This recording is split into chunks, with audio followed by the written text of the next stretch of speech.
Hello प्यारे बच्चों, Lakshman classes में आपका स्वागत है। हम लोग देख रहे हैं 12th क्लास केमिस्ट्री का अनसॉल्व पेपर सन 2024 सेट नंबर 6। ठीक है बेटा, तो क्वेश्चन नंबर 6 सॉल्व करेंगे और उससे आगे को सॉल्व करेंगे। आज हम इससे पहले के सारे क्वेश्चन सॉल्व कर चुके हैं, आप प्ले लिस्ट में जाकर के देख सकते हैं। तो चलिए स्टार्टिंग करते हैं। हेलो एरिनो की नाभिकरागी प्रतिस्थापन अभिक्रियाओं में अनुनाद प्रभाव को समझाइए। ठीक है, हमें अनुनाद प्रभाव को समझाना है। क्लोरोबेंजीन का उदाहरण देते हुए निम्नलिखित अभिक्रियाओं पर संक्षिप्त टिप्पणी दीजिए। किस किस पे टिप्पणी देना है हमारे लिए? एक तो हमें बुर्ज अभिक्रिया पे टिप्पणी देना है। किस पे बेटा? बुर्ज अभिक्रिया पे टिप्पणी देना है। और नंबर 2 फ्रीडल क्रॉफ्ट अभिक्रिया पे टिप्पणी देना है। ठीक है, तो चलिए स्टार्टिंग करते हैं। तो सबसे पहले हम क्या काम करेंगे? सबसे पहले तो हमें हेलो एरिन की नाभिकरागी प्रतिस्थापन अभिक्रिया में अनुनाद को समझाना है। ठीक है, चलिए स्टार्टिंग करते हैं। आंसर, हेलोएरिन्स की न्यूक्लियोफिलिक सब्स्टिट्यूशन रिएक्शन में रेजोनेंस इफेक्ट। तो बेटा देखो, ये हमारा है क्लोरोबेंजीन। इसमें देखो इस प्रकार से रेजोनेंस होता है। ठीक है, इसमें रेजोनेंस है, तो सुनेंगे ध्यान से। रेजोनेंस होने के कारण सीएल बॉन्ड में पार्शियल डबल बॉन्ड का लक्षण प्रदर्शित होता है, इसलिए इन्हें तोड़ना भी कठिन हो जाता है। बेटा देखो डबल बॉन्ड आ रहा है ना, जिसको ब्रेक करना भी थोड़ा कठिन हो जाता है। ठीक है, चलो अब देखते हैं वुर्ज फिटिंग अभिक्रिया। जब क्लोरोबेंजीन की अभिक्रिया सोडियम धातु तथा एल्काइल क्लोराइड से ड्राई ईथर की प्रेजेंट में कराते हैं, तब हमें एल्काइल बेंजीन प्राप्त होती है। तो बेटा देखो, ये हमारी क्लोरोबेंजीन है। क्लोरोबेंजीन की अभिक्रिया हमने सोडियम धातु से कराई है एल्काइल क्लोराइड की उपस्थिति में। तो यहाँ से 2NaCl निकल जाएगा बेटा, यहां से 2NaCl निकल जाएगा। बचेगा क्या? बचेगा हमारा यहाँ पर देखो एक Cl ये निकल 2NaCl निकल गया। तो हमारा रिंग बचा क्या बेटा? जो एल्काइल ग्रुप है ये आगे यहाँ अटैच हो जाएगा, तो हमारे पास बनेगा ये बन के आ जाएगा। ठीक है, एल्काइल बेंजीन बन के आ जाएगा। इसको फ्रीडल क्रॉफ्ट अभिक्रिया कहते हैं, इसको कहते हैं वुर्ज अभिक्रिया। अब बात करते हैं फ्रीडल क्रॉफ्ट की। तो जब बेंजीन की अभिक्रिया एसाइल क्लोराइड से कराते हैं, तब इस रिएक्शन को फ्रीडल क्रॉफ्ट एसाइलेशन कहते हैं। ठीक है, ये है एसाइल क्लोराइड। ठीक है, जो इतना है ना, इतना ये एसाइल ग्रुप कहलाता है। ठीक है, क्लोरीन लग गया तो एसाइल क्लोराइड हो गया ये। तो इसकी हमने रिएक्शन कराई है, तो बेटा देखो यहाँ पे एसाइल ग्रुप जुड़ जाता है यहाँ पे आकर के। ठीक है, तो हमारे लिए ये प्रोडक्ट प्राप्त होता है। ठीक है बेटा, चलो हम आगे बढ़ते हैं। अगला जो हमारा क्वेश्चन है क्या होता है जब केवल रासायनिक समीकरण देना है। नंबर 1, एथिल ब्रोमाइड की अभिक्रिया सोडियम एथोक्साइड से होती है। बेटा हमारी ये एथिल ब्रोमाइड है, इसकी अभिक्रिया करा रहे हैं सोडियम एथोक्साइड से। तो यहाँ से NaBr निकलता है और प्राप्त होता है ईथर, ये डाई एथिल ईथर। ठीक है, अब देखेंगे जब एथिल क्लोराइड की अभिक्रिया अल्कोहलिक KCN से होती है, तो हमें क्या प्राप्त होता है बेटा? एथाइल साइनाइड प्राप्त होता है। जब क्लोरोबेंजीन की रिएक्शन नाइट्रिक एसिड से होती है, तो बेटा देखो यहाँ से NO2 ग्रुप निकलता है, स्ट्रॉन्ग ऑक्सीडाइजिंग रिएजेंट, यहाँ से NO2 ग्रुप निकलता है, NO2 पॉजिटिव। ठीक है बेटा, तो यहाँ तो देखो या तो ये ऑर्थो पोजीशन पे आएगा या पैरा पोजीशन पर आएगा। ठीक है, तो एक तो ऑर्थो पोजीशन बना दिया हमने, एक बार पैरा पोजीशन बना दी इसकी। ठीक है, तो जो पैरा वाला होता है ना, ये वाला मेजर प्रोडक्ट होता है या मुख्य कंपाउंड होता है। अब हम देखेंगे N-ब्यूटाइल क्लोराइड की अभिक्रिया अल्कोहलिक KOH से। तो ये है हमारे पास CH3 CH2 CH2 CHCl। ठीक है, इसको बोलते हैं N-ब्यूटाइल क्लोराइड। और अल्कोहलिक KOH से रिएक्शन करा रहे हैं, तो बेटा यहां देखो, यहाँ Cl नेगेटिव निकलेगा। ठीक है, यहाँ से K प्लस होगा तो हो जाएगा KCl। यहाँ से वाटर मॉलिक्यूल रिमूव हो जाता है, तो बचता क्या है? CH3 CH2 CH double bond CH2, ये बनता है हमारे पास। ठीक है, ब्यूट 1ene।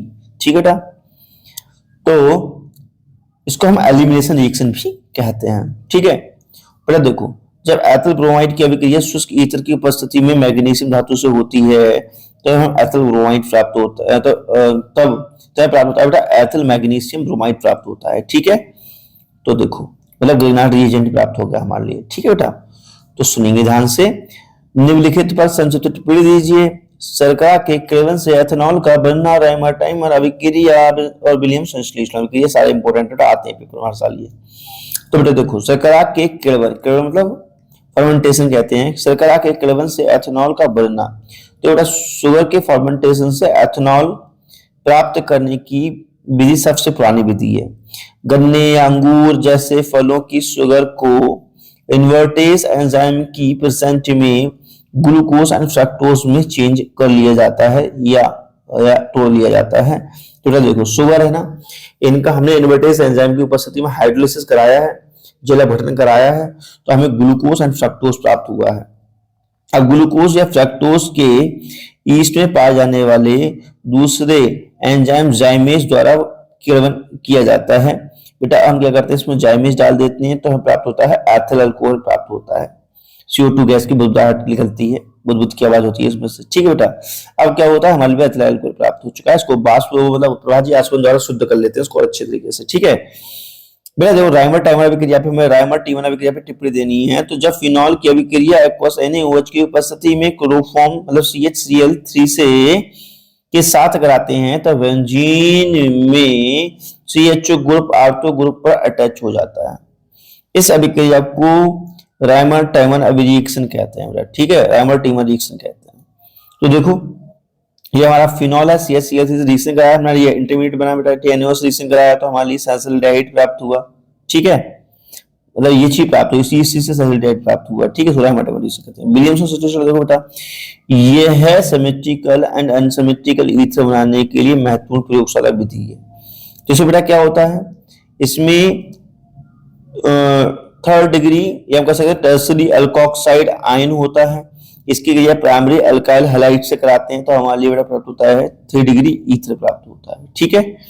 चलो हम देखते हैं ग्रिग्नार्ड रिएजेंट से भी क्रिया देखते हैं बेटा। ग्रिग्नार्ड रिएजेंट द्वारा primary and secondary tertiary alcohol के फॉर्मेशन की केमिकल रिएक्शन लिखिए। तो देखो ग्रिग्नार्ड रिएजेंट की हेल्प से हम तीनों प्रकार के अल्कोहल प्राप्त कर सकते हैं। तो बेटा देखो ये हमारे पास फॉर्मल्डिहाइड है, इसकी क्रिया हम ग्रिग्नार्ड रिएजेंट से करा रहे हैं, ठीक है, थोड़ा ढंग से समझ लेंगे। तो यहाँ पर देखो ये पॉजिटिव होता है धातु है, यहाँ से नेगेटिव होता है, तो बेटा देखो यहाँ पे ये यहाँ पे अटैक करेगा, ठीक है ना। तो ये चीज यहाँ चली जाएगी तो आ जाएगा HHC और देखो यहाँ R लग गया है तो R, ठीक है बेटा। और जो MgX होता है यहाँ पे पूरा शिफ्ट हो जाता है तो MgX यहाँ शिफ्ट हो गया। अब हाइड्रोलिसिस कराते हैं बेटा तो यहाँ पे वाटर डालते हैं तो ऐसे ब्रेक होता है, तो यहाँ पे HHR और OH ये आ गया और ये चीज बाहर निकल गया, ठीक है बेटा। ये पीरियड हमारे लिए यहाँ पर प्राइमरी अल्कोहल प्राप्त हो चुका है हमारे लिए, ठीक है ना बेटा। तो इसी प्रकार दो प्रोसेस कराएंगे तो हमें यहाँ सेकेंडरी अल्कोहल भी प्राप्त हो जाएगा, इसी प्रकार हमें टर्सरी अल्कोहल भी प्राप्त हो जाएगा, ठीक है ना। अब हम बात करते हैं निम्नलिखित को आप कैसे प्राप्त करोगे, केवल रासायनिक समीकरण देनी है। फिनॉल से पिक्रिक एसिड, एथेनॉल से मेथेनॉल। तो देखो फिनॉल से पिक्रिक एसिड, हमारे पास फिनॉल है, इसमें कंसंट्रेट H2SO4 डालेंगे, HNO3 डालेंगे तो यहाँ से NO2 निकलेगा बेटा, ठीक है। अब जो फिनॉल ग्रुप होता है ये क्या काम करता है, इन सारी पोजीशन को एक्टिव कर देता है, ऑर्थो पैरा और पैरा इन सबको मेटा को छोड़कर सब ये एक्टिव हो जाते हैं बेटा। यहाँ जाकर के NO2 जाकर के बहुत तेज एक्टिव होता है, जाकर छोड़ जाता है, जगह बोलता है पिक्रिक एसिड, ठीक है। अब एथेनॉल से मेथनॉल कैसे प्राप्त होगा, ये एथेनॉल है, इसकी हम एसिडिक KMnO4 से कराएंगे तो इससे क्या होगा बेटा, ये कार्बोक्सिलिक एसिड प्राप्त होगा। क्या प्राप्त होगा बोले, कार्बोक्सिलिक एसिड प्राप्त होगा। अब क्या काम करना है, अब इसकी अभिक्रिया हम NH3 से करा देते हैं बेटा, ठीक है। तब क्या होगा, हमारे लिए ये चीज प्राप्त हो गया। वाटर मॉलिक्यूल रिमूव कर देंगे तो हमें एसिटामाइड प्राप्त होगा बेटा, ठीक है। अब एसिटामाइड में हम ब्रोमीन जल डाल देंगे तो हमारे लिए इस प्रकार CH3NH2 प्राप्त होता है, ठीक है। और हमारे लिए ये हमारी फाइनल प्रोडक्ट प्राप्त हो जाता है, ठीक है। तो वीडियो आपको कैसा लगा, अच्छा करिए, लाइक करा, कमेंट में नेक्स्ट वीडियो। नमस्कार, जय हिंद, वंदे मातरम, बाय बाय।